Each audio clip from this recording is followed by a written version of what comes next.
the concept of me sharing the class recordings on YouTube seems to be working very well.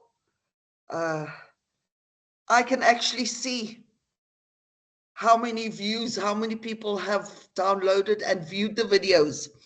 And that's quite encouraging to see that I'm getting, for some videos, I've had in excess of 200 views.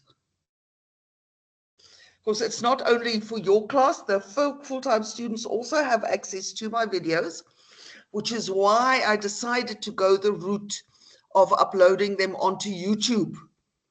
Otherwise, only people that were members of this team could download the class recording, and downloading a class recording from Teams is sometimes quite cumbersome. Whereas now with them on YouTube, they are easy to access. Well, I hope they're easy to access. Are they easy to access? Yes, they are, ma'am. Very much. Yes, they are, ma'am. Yeah. You might have noticed if you've gone onto the channel recently that I've also started sharing videos for my traffic and transportation law classes on the same YouTube channel. Just ignore those. They're not meant for you. They're meant for my traffic and transportation. You're welcome to download them and listen to them if you want to learn about traffic and transportation law. But they are not for you. They are for another class that I teach. Okay, so moving on then. For this week and next week, I've just looked at the course schedule, and I see for this week and next week, we have to do units 9 and 10, directors and directors' duties. Now, units 9 and 10, in comparison with unit 8, units 9 and 10 are easy peasy as pie. There is really nothing complicated in units 9 and 10. So I want to finish unit 9 tonight. And then because I've set us out 2 weeks to do 9 and 10,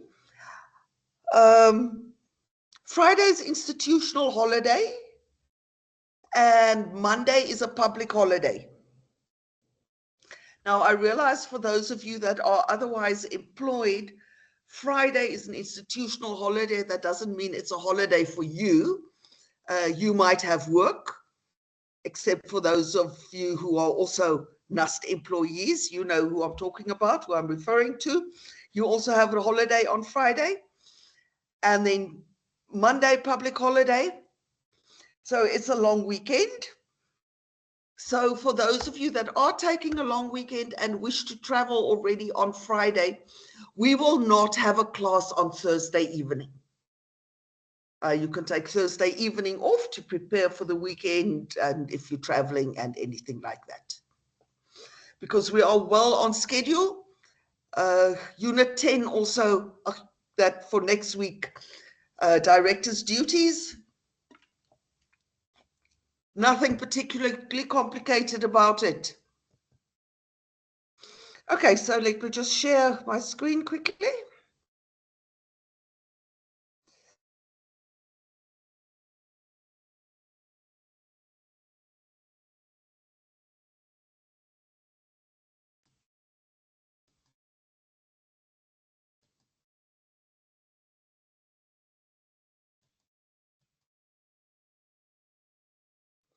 Okay, just a thumbs up quickly if you can see the screen. Yes, ma'am. Okay. Now, the normal procedures apply. While I'm teaching, I'm focusing on the window on my laptop that has the PowerPoints. So I'm not looking at the screen that shows the class. So I can't see if you have raised your hand. If you do have a question, please feel free to just speak up, to just interrupt me, or alternatively use the chat box to type your question and I will get back to that. So units 9 and 10 are about company directors. We have learned previously that a company has got two organs.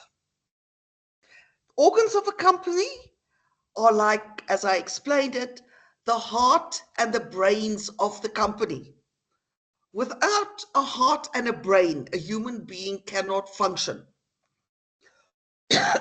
Company cannot function without a board of directors, cannot function without shareholders. You need both. By law, it is a legal provision that a company must have a board of directors. We've also previously learnt in Unit 7 that each of these organs have their own function, their own role, very important role that they play in a company. The ambit of the role of the power, sorry,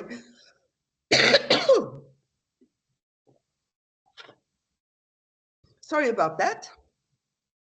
The ambit of the powers of the board and of directors and the shareholders respectively are determined by the provisions of the articles of the constitution of the company. The constitution will delineate to what extent shareholders can have the right to approve or not the actions of the directors.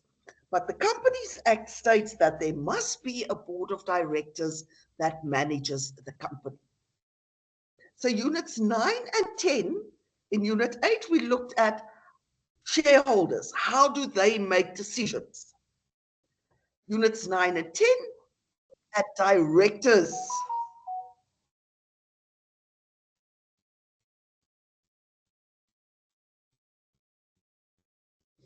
How are directors appointed? Firstly, what are directors? How are they appointed? Not so much important how they're important, but very important, the process of dismissal of directors. Remember when we did Unit 7, we learned that although the shareholders cannot instruct the directors what to do, if they are not happy with their directors, they can fire them. But of course, there are legal procedures that they have to follow in order to remove the director or the board of directors. We also look at that. So I've said all of this now. The two organs of a company, the shareholders in general meeting that we've looked at, and the board of directors. So what we're going to be looking at in the slideshow is, firstly, who is a director and the legal position of directors vis-a-vis the company. We'll look at different types of directors because you get different types of directors, who may be appointed as a director, the procedures for their removal, and then just very briefly at some requirements for directors' meetings. So the Companies Act, if you ask the question, who is a director? The Companies Act is fairly vague about that. Companies Act merely appoints a director or defines, a director in Section 1 of the Companies Act as any person occupying the position of a director or alternate director of a company. So that doesn't tell us much. Further on in the Companies Act, it also states that every company must have directors.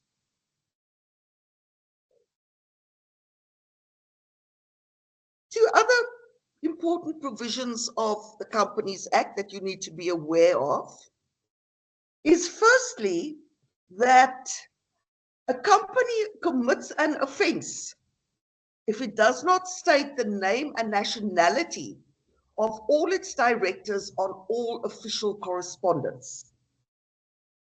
Now, those of you that deal with this type of thing might have seen on official letterheads of companies, you have the name of the company on top, and usually at the bottom, you will have the names of the directors. Don't know if you've seen that. If you have seen that, you might have wondered but why are these names there? Why do they put their names up there? They put their names there because this is actually a legal requirement that a company has to list the name and the nationality of all its directors on all official correspondence. But the counter side of that, also true, which is an important, you must be aware of this. Just give me a second quickly.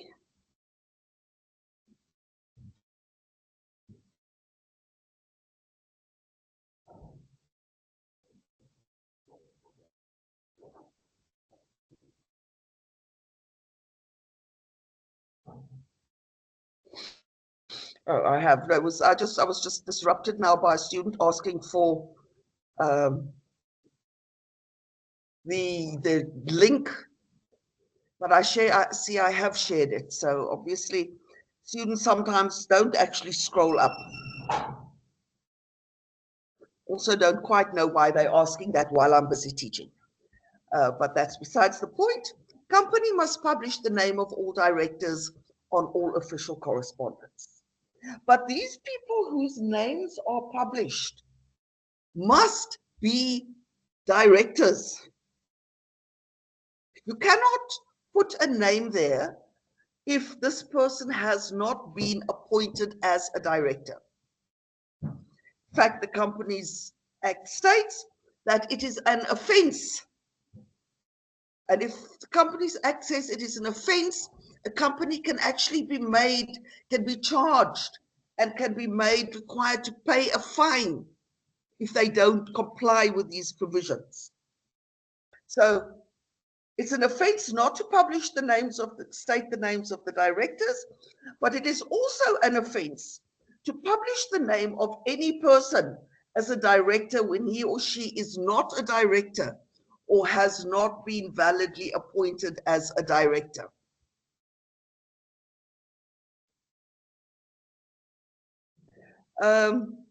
It's also an offense, I don't have this on the slide, but it's also an offense to call yourself a director if you are not a director.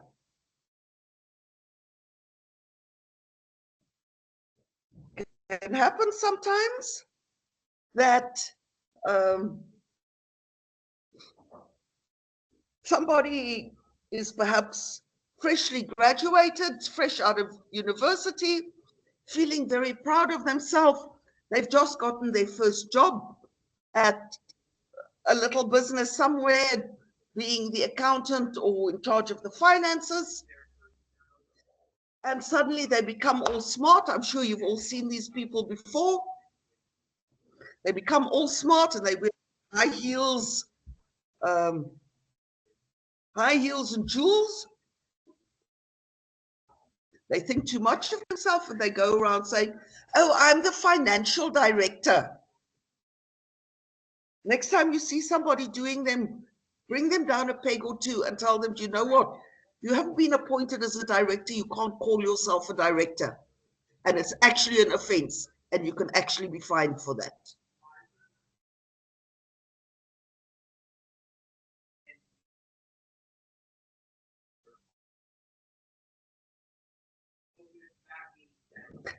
Now, the legal position of a director with regard to the company is an interesting one, which is actually quite unique in law.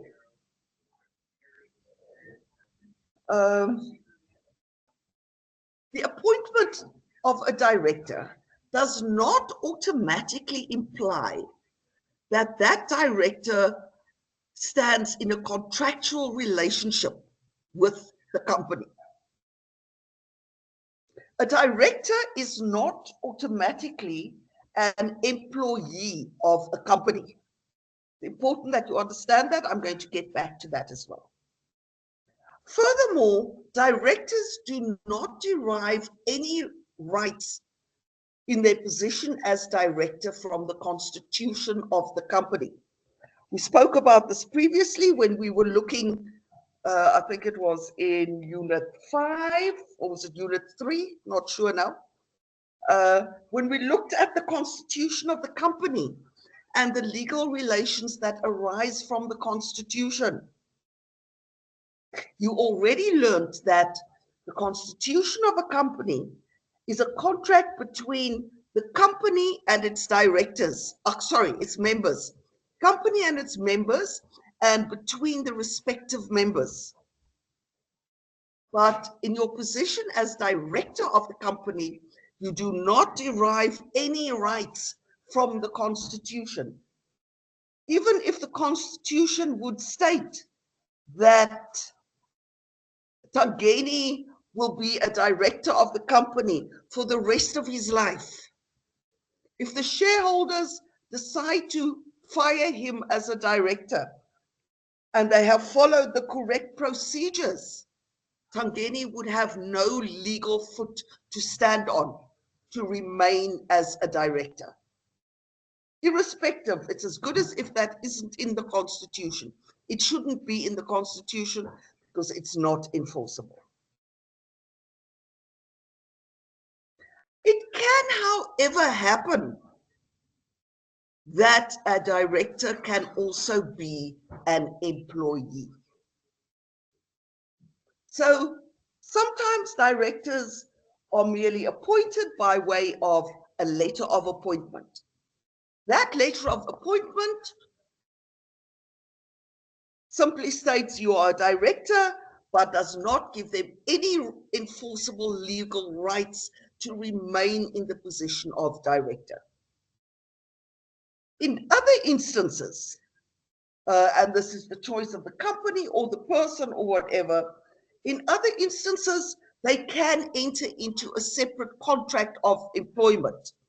And that contract of employment will then obviously be subject to the labor laws of the country, will be enforceable in the labor court, etc., etc.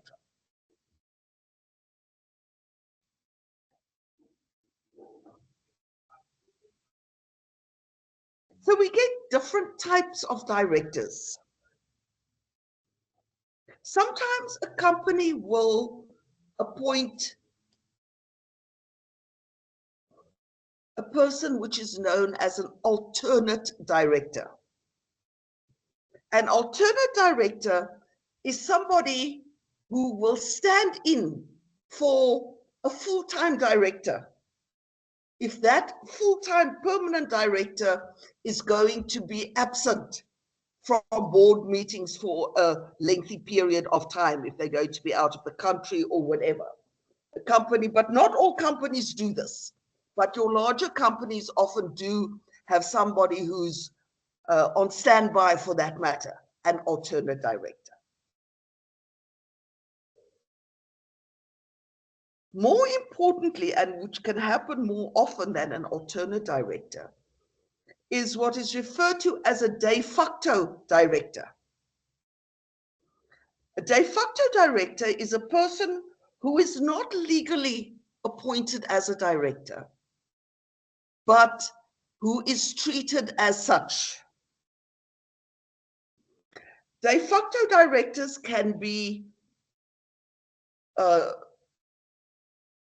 this situation can arise when a director has been appointed, but the proper procedures have not been followed. Or if a person has been appointed, but there is some defect in their appointment or they were not qualified. And at the time of appointment, the company and the people who appointed them was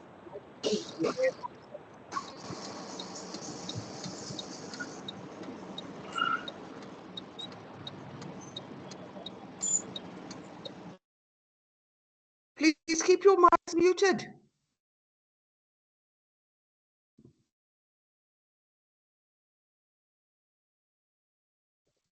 So a de facto director, somebody who believes they are a director and fulfills the duties of a director, acts as if they are a director, but there's some technicality, some legal technicality which has the effect that they are not legally a director.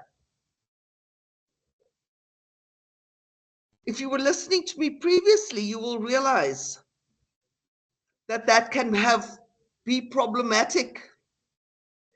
If the company is not aware of the fact that this person is not properly appointed, and they publish their name, the Companies Act also provides, as soon as the company becomes aware of this problem, as soon as the company realizes, but hang on, this person isn't actually officially appointed, they have to remove their name.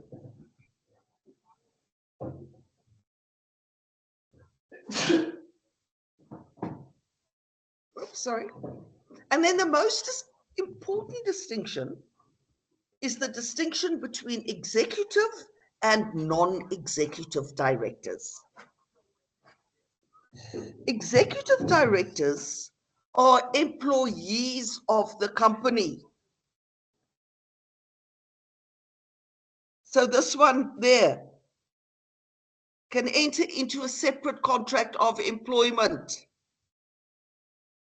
If you have entered into a separate, so you are also an employee of the company, you will be known as an executive director.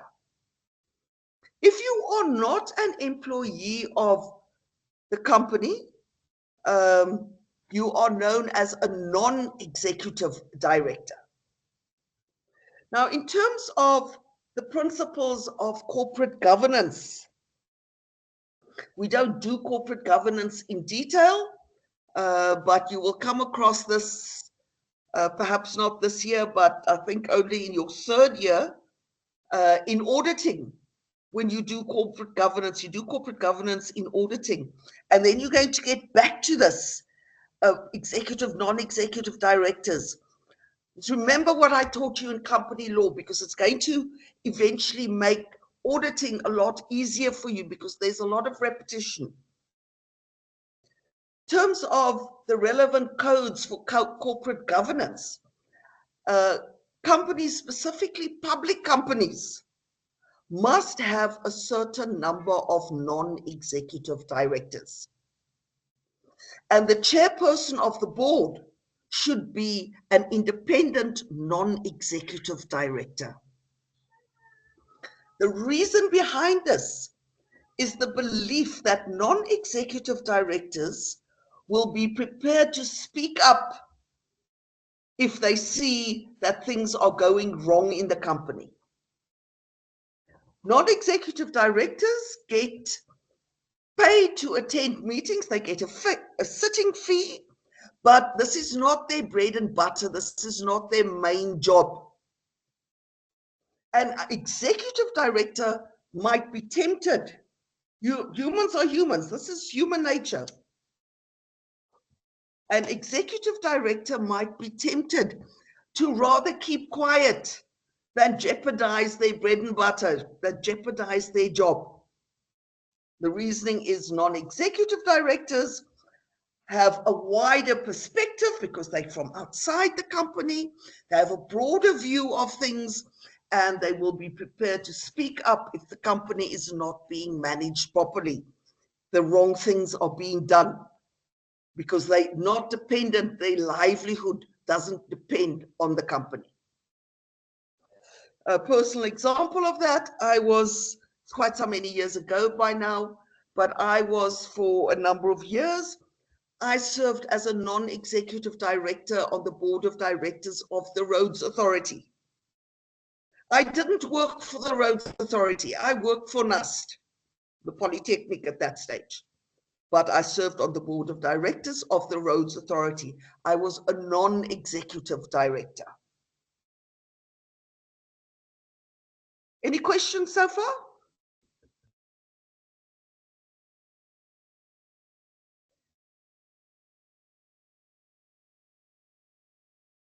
Yeah, we are good.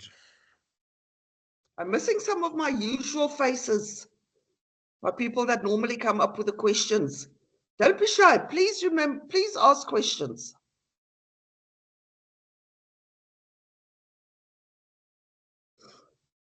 Let's go back to de facto directors for a moment.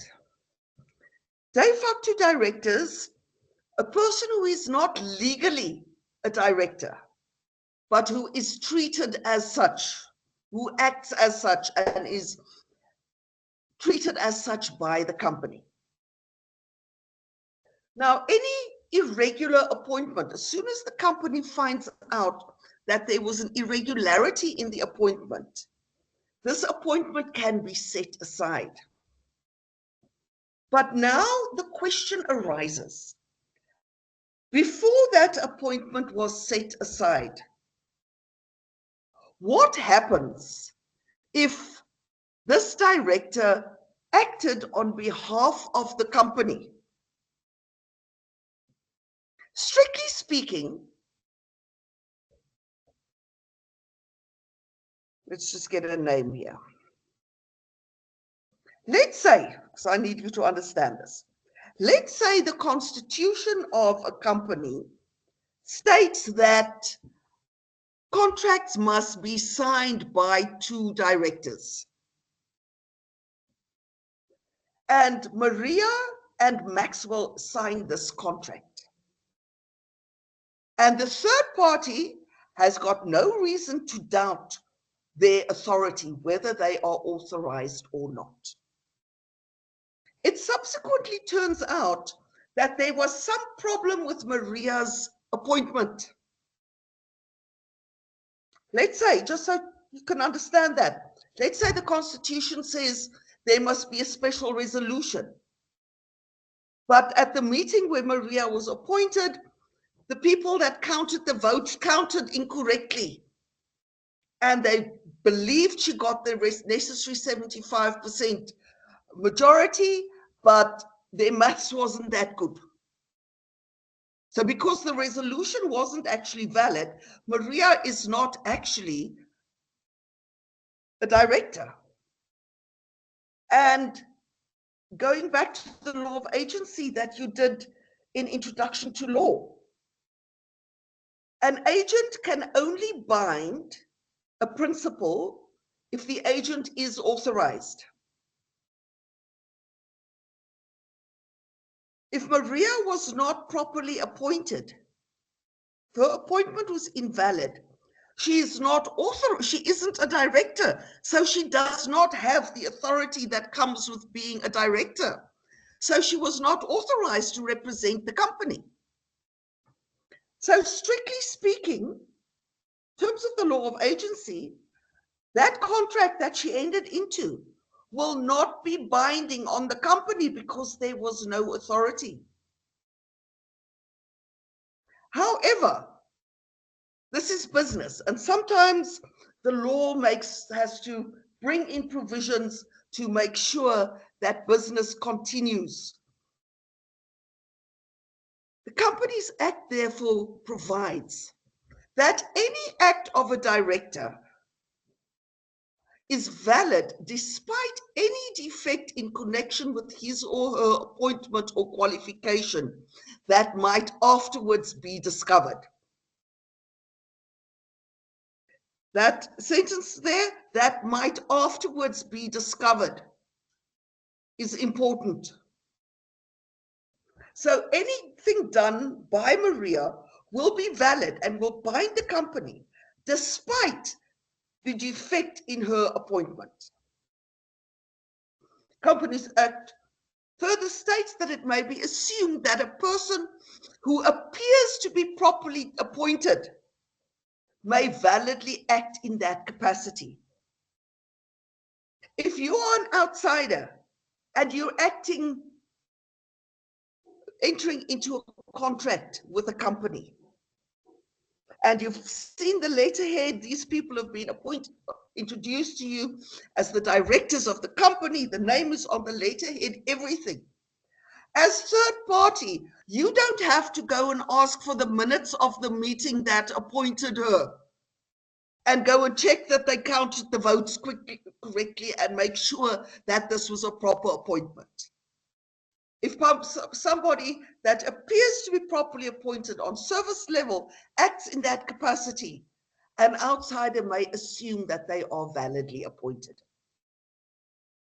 Anything done by that person will be valid and binding. This provision, however, will only apply if some form of appointment has been made. In other words, if there has not been a fraudulent assumption of power.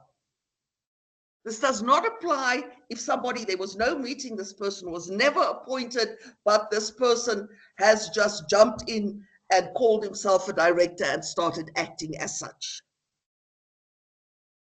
It also concerns acts which was performed before the discovery of the irregularity. It is valid despite any defect that might afterwards be discovered. The moment somebody realizes that Maria was never properly appointed, she needs to stop acting as such, and proper procedures must be followed. But for the time being, while the company is not aware of this problem, whatever she done will be regarded as valid. So who may become directors? Companies Act refers to two types of qualifications.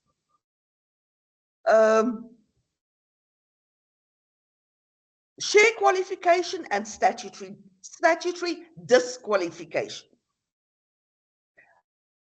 What am I talking about if I refer to share qualification? That is the question as to whether a director must have shares in the company to be appointed as director. Must a director also be a shareholder? And these shares that a person holds for them to be allowed to be a director are referred to as qualifications shares, but that's just the name. You don't need to remember that. Now, in terms of the Companies Act, it is not a requirement that directors must hold shares in the company. A company can, however, in its constitution, have a share requirement. It may specify in its constitution that directors must hold a certain minimum number of shares.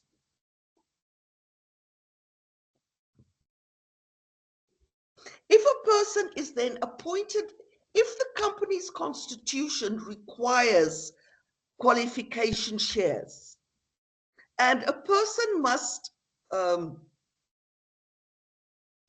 is appointed as a director who is not a shareholder, who does not meet that requirement, they must then acquire such shares within 2 months of the date of their appointment. These shares cannot be given to them. They have to be purchased. They have to be paid for in full. So the company cannot decide, oh, it wants Limey to be a director. Let's just give her the necessary shares. Limey has to buy those shares within 2 months of being appointed as a director. If she has not acquired them within 2 months, her appointment as director becomes invalid and she needs to step down. And then she cannot be reappointed. until she has acquired the necessary shares. So she can't be appointed and then have 2 months to acquire the shares, and then the 2 months passes and she steps down and she's immediately reappointment and she gets another 2 months. Doesn't work like that. You're granted 2 months and then you must step down, and then you cannot be reappointed unless you have the necessary shares.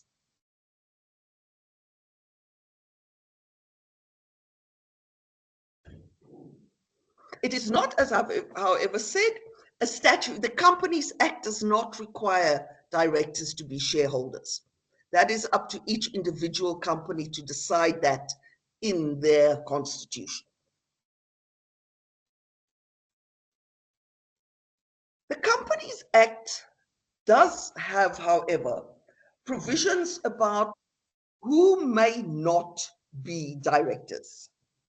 The Companies Act does not say who may be a director. It does not lay down minimum requirements for a director. It takes it from the other side and it states who may not be a director. The requirements with regard to disqualification are divided into 2 categories. There is absolute disqualification, people that can never, ever, ever be a director. And then you get relative disqualification, people who can be appointed as a director, but only with the prior approval of the court. So they first need to get a court order allowing them to be appointed. The details of absolute and statutory, absolute and relative disqualification are contained in the notes on page 49. I haven't included them in the slides. People that are absolutely disqualified in the first instance is a body corporate, so another juristic person. That's common sense. A director has to be a human being. You can't appoint another company to be a director of a company. Secondly, people that are absolutely disqualified, minors and other persons under legal disability. So people that do not have contractual capacity. And then any person who is disqualified as director by an order of court. Section 226 of the Companies Act empowers the court to give an order that certain persons, normally people who have previously shown themselves to be dishonest in the formation and running of companies, to be banned from serving as director of any company. And obviously, if the court has said you may not be a director, that is an absolute disqualification. Relative disqualification, these are people that can be appointed, but they need a court order allowing them to be appointed before they are appointed. Relative disqualification, unrehabilitated insolvents, people that have been declared insolvent and have not been rehabilitated yet. Any person who has previously been removed from an office of trust on account of misconduct. So they were previously in an office position of trust, a company director, whatever, they did something wrong and they were removed. That is not necessarily an absolute ban, but they will need the court's permission then to be appointed as a company director. And then the last one, if you look at the notes, it's quite long. So I'm going to read it to you and then I'll just talk about it quickly. Access relative disqualification. Any person who has been convicted and sentenced either to imprisonment without the option of a fine or to a fine exceeding $1,000 for theft fraud, forgery, or uttering a forged document. Perjury, an offense under any law for the prevention of corruption, any offense involving dishonesty, or any offense in connection with the promotion, formation, and management of a company. Do not stress about that statutory provision that is 4 lines long. You do not have to memorize it. Please, you do not have to remember theft, fraud, forgery, uttering a forged document, perjury. I'm not going to ask you for 5 marks to write all of that down. In essence, what it comes to is it involves crimes of dishonesty, financial crimes and crimes of dishonesty, so theft, fraud, forgery, blah, blah, blah. Imprisonment without option of a fine or a fine exceeding $1,000. I could perhaps ask you to apply this, as in give you a case study that Johnny was 5 years ago. Johnny was sentenced to pay, or was a fine of $2,000 for forgery. Can he serve as a company director? Quite easy then for you to remember no. So you don't need to remember all those precise details. You have to broadly be able to apply that provision. But I will not ever ask of you to write that whole thing down.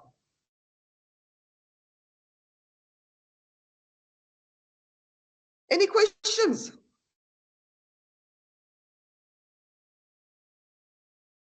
You're very quiet tonight. No, ma'am, No we're good. questions. Are you good, or do you just not feel like talking to me? Precious, are you with us?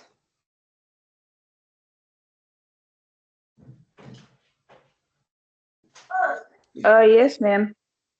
Mr. Mapenzi?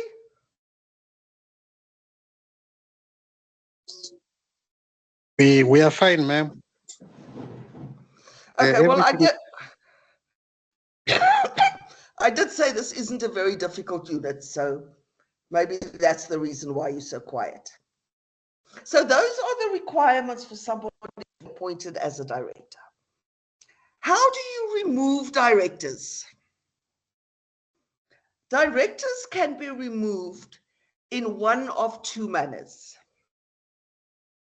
Either in terms of the provisions of the Companies Act, or in terms of the constitution of the company.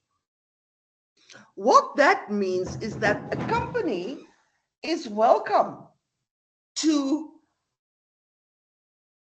outline, to specify the procedures that have to be followed for the removal of a director. Companies Act, however, also lays down the procedures. Section 228, you don't need to remember the number of the section. Section 228 says, it starts off by saying, notwithstanding anything in its memorandum or articles or in any agreement between it and a director, a company can be removed, and then it sets out the procedure. So what that means is that irrespective of what is written in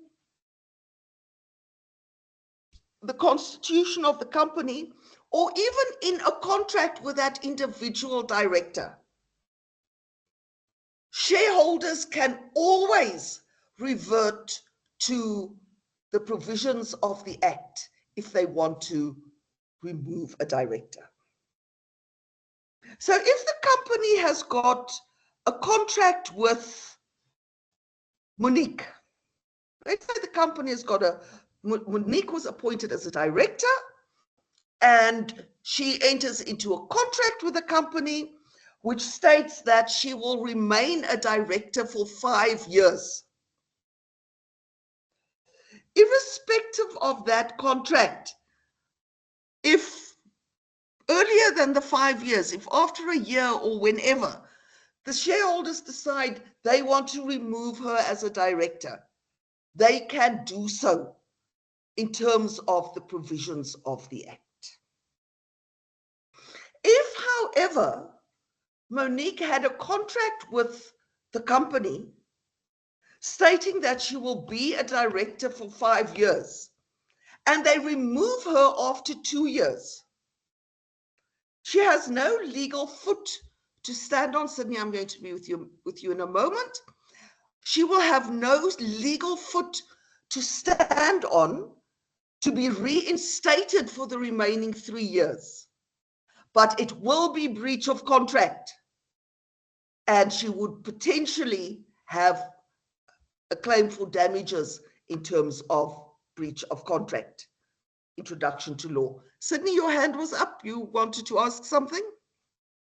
Yes, ma'am. Just a question. In say for instance, okay, Monique has this 5 year company, but within this 5 years, does it affect contract? Sydney, okay, Sydney, just start again.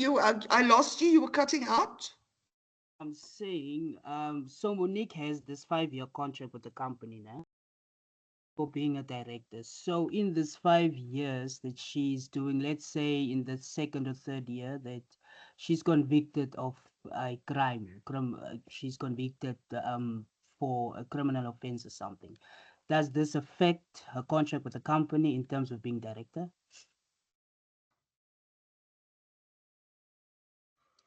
The Companies Act says that somebody, okay, now you're saying convicted of a crime. You need to specify what crime.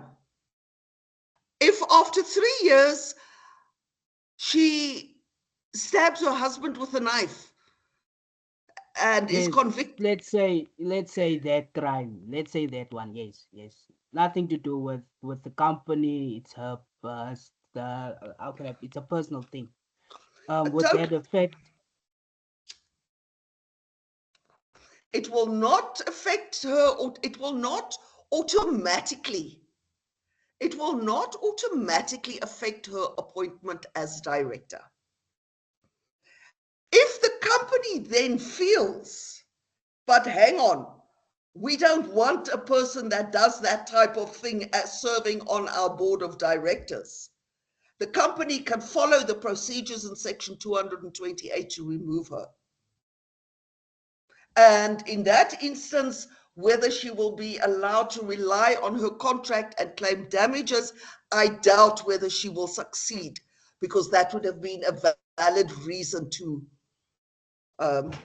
remove her. But it doesn't automatically. They have to remove her.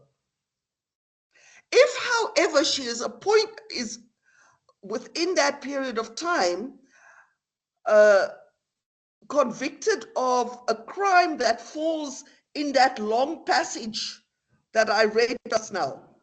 So she's convicted of forgery and has to sentenced to pay a fine of $5,000. Then she falls within that category, which disqualifies her as a director.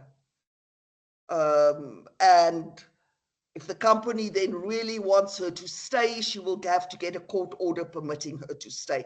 Otherwise, she will automatically become disqualified and her appointment will lapse. Okay, ma'am. Thank you. Yeah.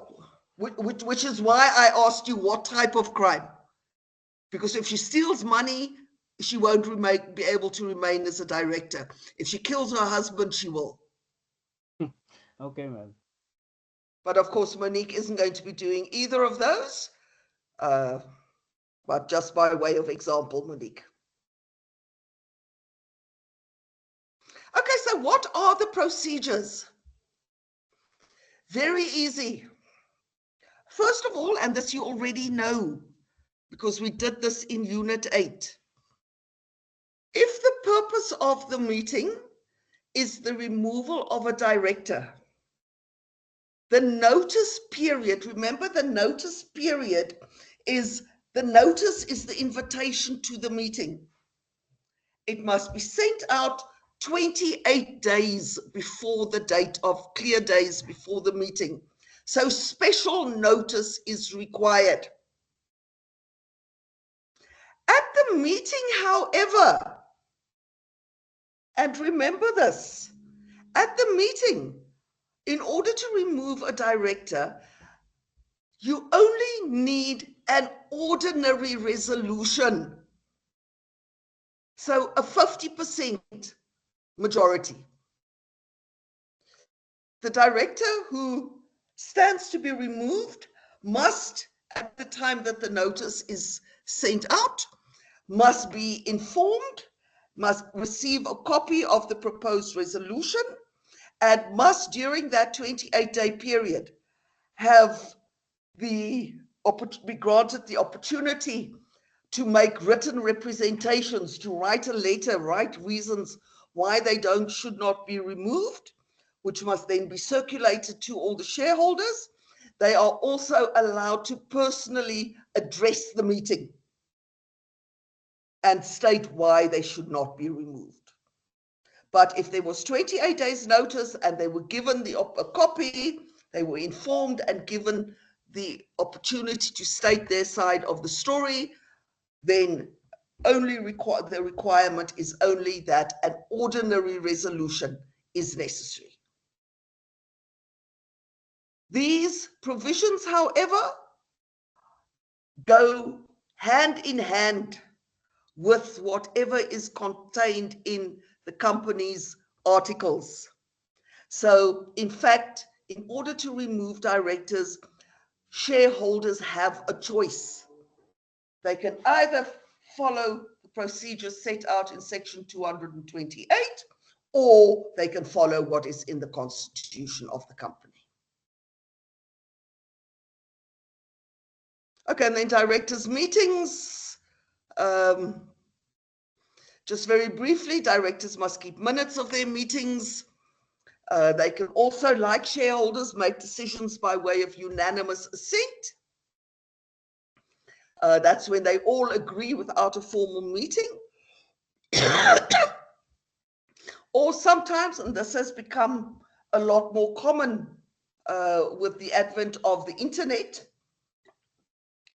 and email and that type of thing, directors can also act without calling a meeting. They can act by way of a written resolution, which is also known as a round robin resolution. It's known as a round robin resolution because in the olden days, it was sent from the one to the next one, to the next one, to the next one. Now they just email the same resolution to everybody and they all sign and send it back. So that is how directors conduct their affairs. Okay. Any final any final comments or questions?